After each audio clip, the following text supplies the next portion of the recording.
안녕하세요. 저는 소나타 하이브리드 인스퍼레이션 등급 타고 있는 25살 촬영 감독입니다. 오늘은 제 영상이 처음인데 오늘 리뷰할 거는 제가 타고 있는 소나타 하이브리드 2020년식이고요. 풀옵션 차량이고 썬루프랑 솔라루프만 없습니다. 위에 달린 거 없이 인스퍼레이션 등급으로 뽑았고, 제가 느꼈던 소나타 하이브리드, 그리고 왜 소나타 하이브리드를 샀는지 말씀을 드리려고 합니다. 우선은 제가 차를 예전부터 사고 싶어 했어요. 옛날부터 차를 좋아하기도 했고, 이 소나타가 18년도인가 19년도인가 8세대 DM8 모델이 나오면서 요즘은 소나타 되게 안 이쁘다고 하잖아요. 매기 같다고 하고 그랬는데, 그 당시에는 소나타가 엄청나게 이뻐 보였어요. 제 눈에는. 소나타를 원래 갖고 싶었어요. 예전부터. K5가 아닌 소나타 하이브리드를 고른 이유에 대해서 말씀드리겠습니다. 우선 첫 번째는 승차감이었어요. 제가 K5랑 소나타를 사기 전에 카쉐어링 어플인 초록카로 K5랑 소나타를 많이 빌려봤는데, 처음에는 나 무조건 K5 사야겠다 생각했어요.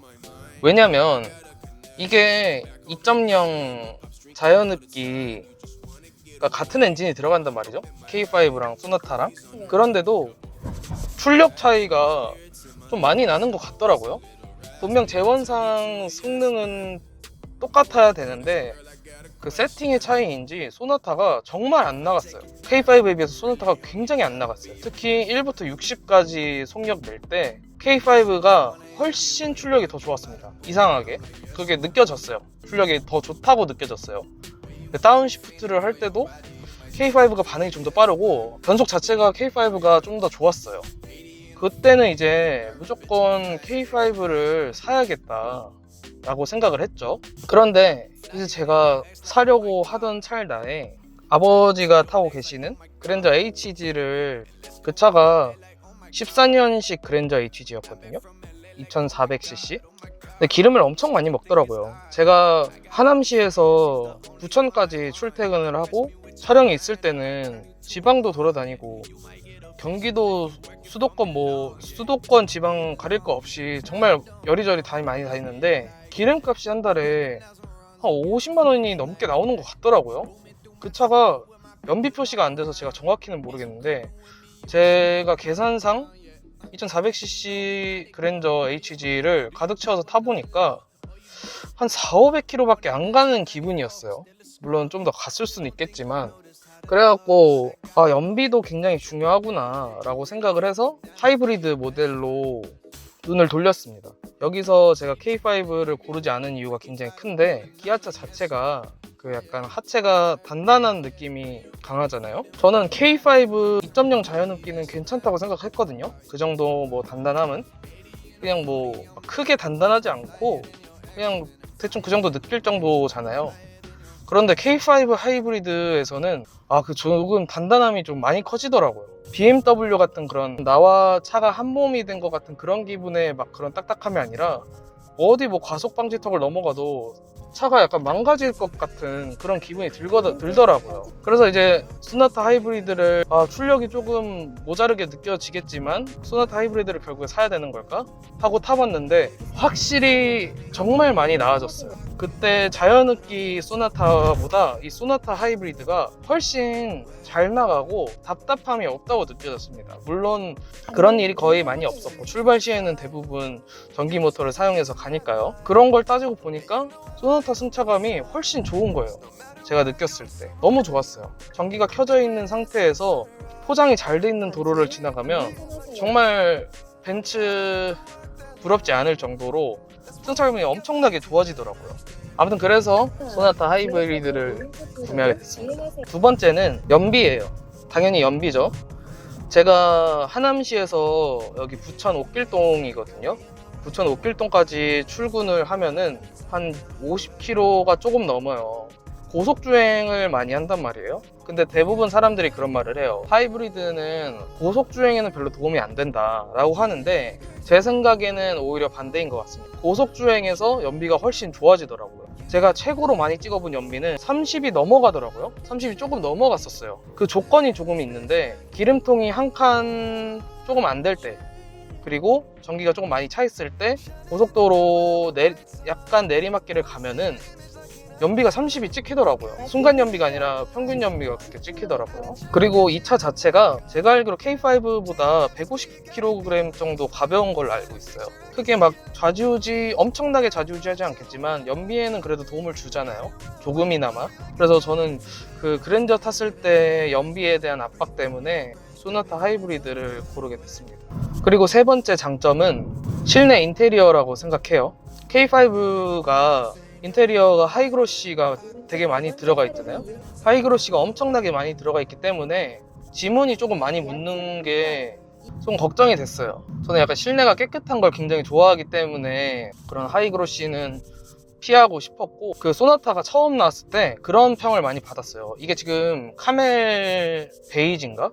카멜 베이지 시트거든요. 정확히는 모르겠어요. 카멜 베이지에 나파 가죽 시트인데 실내 인테리어가 중형급을 뛰어넘었다, 그런 말이 엄청 많았단 말이에요.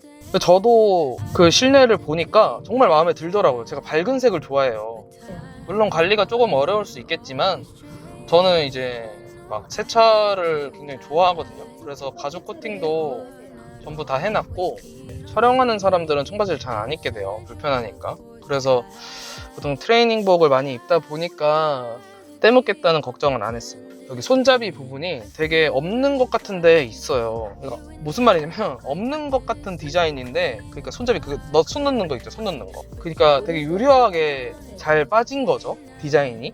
그래서 실내 디자인이 저는 너무 마음에 들었어요. 그리고 네 번째인가요? 네 번째로 제가 소나타 하이브리드를 고른 이유는 보스 스피커입니다. 음악을 굉장히 좋아하는데 이제 제 친구가 니로 하이브리드를 타고 다녔어요. 니로 하이브리드 2017년식 풀옵션을 타고 다녔는데 거기에 크렐 오디오가 있어요, 니로에는. 제가 알기로는 K5도 크렐 오디오예요. 그런데 그 오디오 성능이 그렇게 크게 막 좋지가 않더라고요. 역시 사운드는 보스가 더 좋지 않겠나.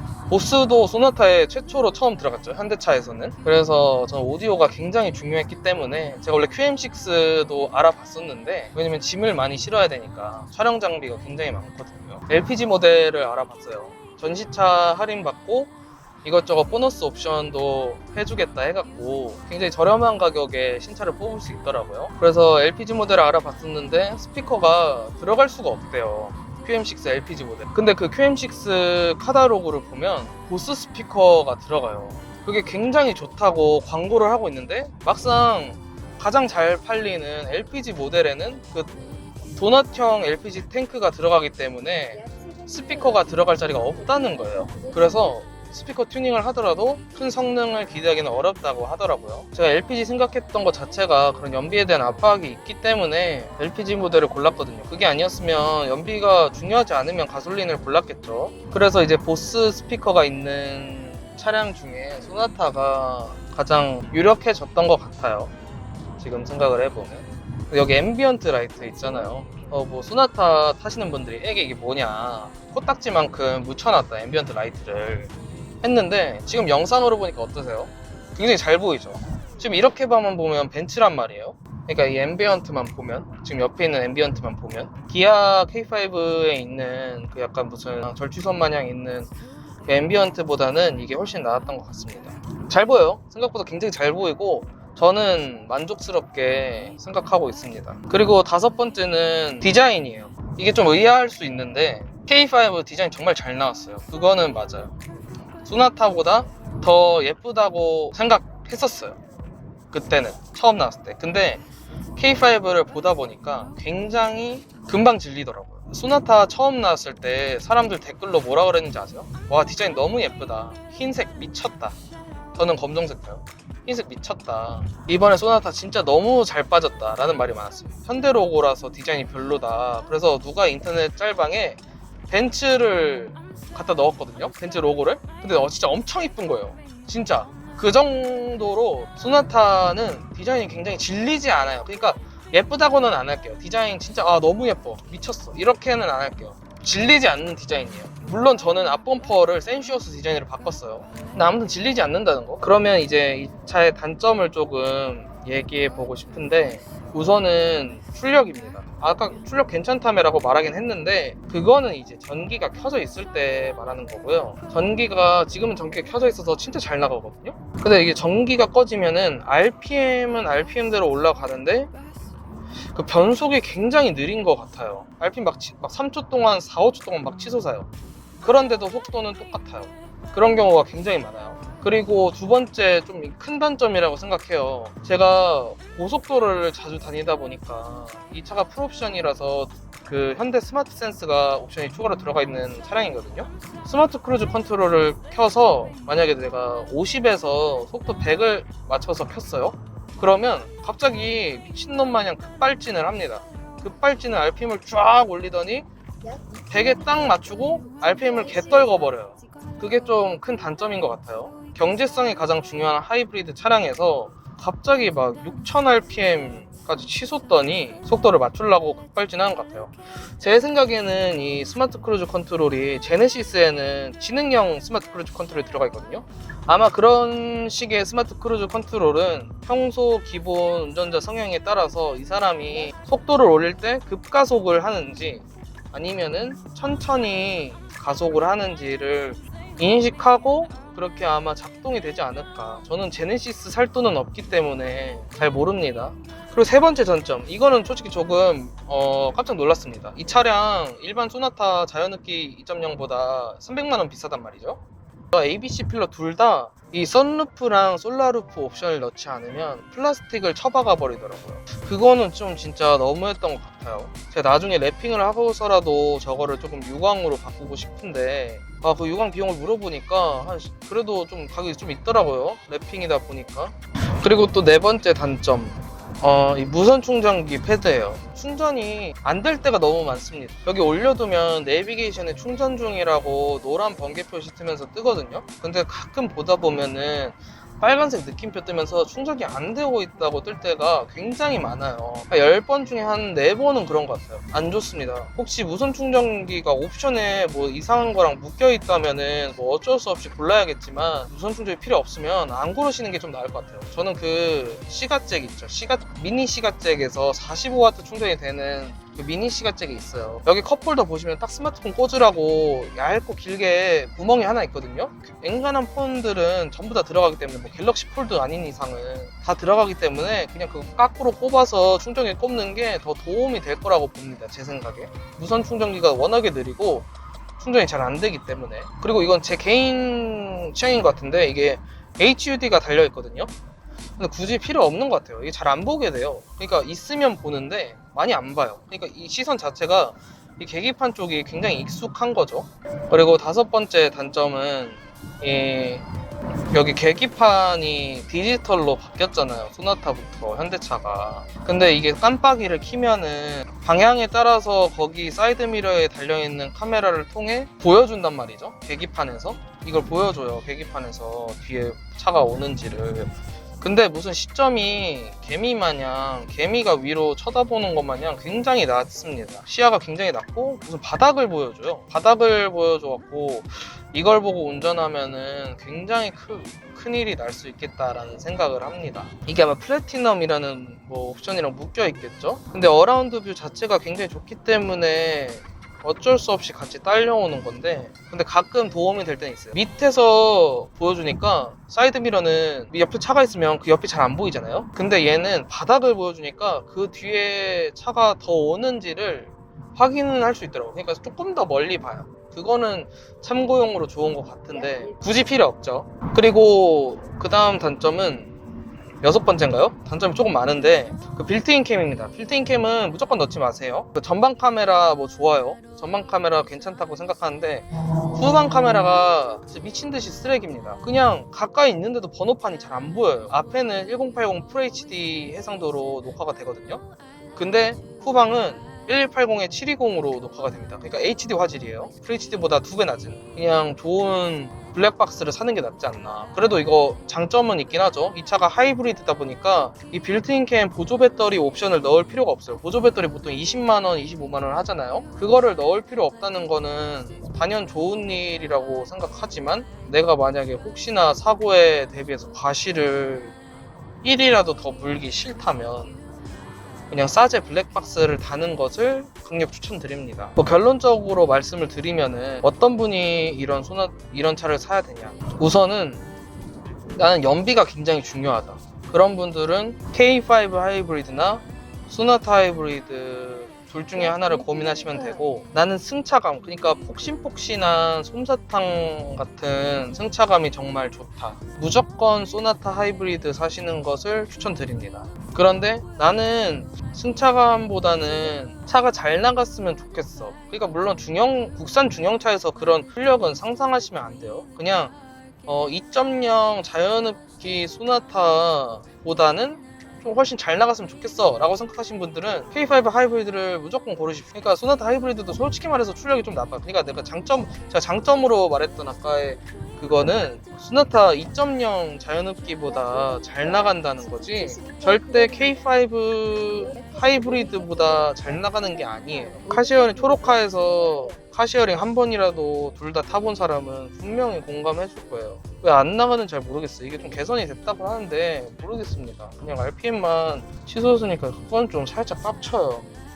아, 그리고 조금 중요한 건데, 기아랑 소나타랑 핸들링이 굉장히 달라요. 기아차는 핸들이 약간 좀 더 얇고 작은 느낌이 나고 휙휙 잘 돌아갑니다. 그리고 우리가 핸들을 두 바퀴 반 돌리잖아요.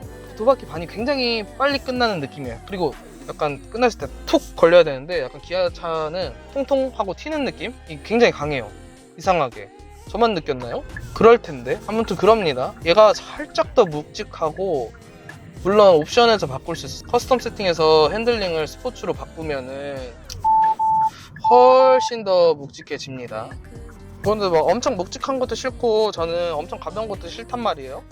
근데 소나타가 굉장히 적당하다고 생각해요. 물론 BMW만큼 내 몸과 일체화가 됐어, 링크 막 이런 느낌은 아니지만, 그래도 저는 그런 것보다는 이런 약간 말랑말랑 솜사탕 같은 느낌을 좋아하기 때문에, 물론 제가 그랜저를 타다가 그래서 그런 걸 수도 있겠지만, 그래서 저는 핸들이 이렇게 밑에 뚫려 있는 걸 좋아해요.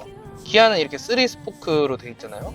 지금 이 소나타는 4스포크, 약간 처음 났을 때는 막 F1 핸들을 형상화한 거다라는 말이 있었는데 굉장히 마음에 듭니다. 이거 핸들은 지금 제가 쉬운 거예요. 알칸타라 2만원짜리 끼웠는데 지금 여름이라서 좀 바꿔야 될 것 같아요. 이게 보풀이 조금 많이 나기 시작했어요.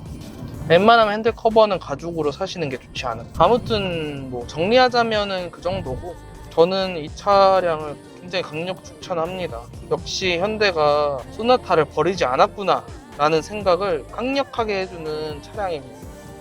물론 그랜저가 더 좋겠지만 그래도 그 친구는 기름을 많이 먹으니까. 차선 유지 보조가 굉장히 인식이 잘 돼요. 그러니까 이 에이다스 첨단 운전자 보조 시스템이라고 하죠. 무슨 약자지? 오토 드라이버 어시스트 시스템인가요? 좀 그럴싸하죠? 현대 에이다스 시스템에 대해서 나중에 영상을 찍어 보도록 하겠습니다. 안전운전 하시고 또 봐요.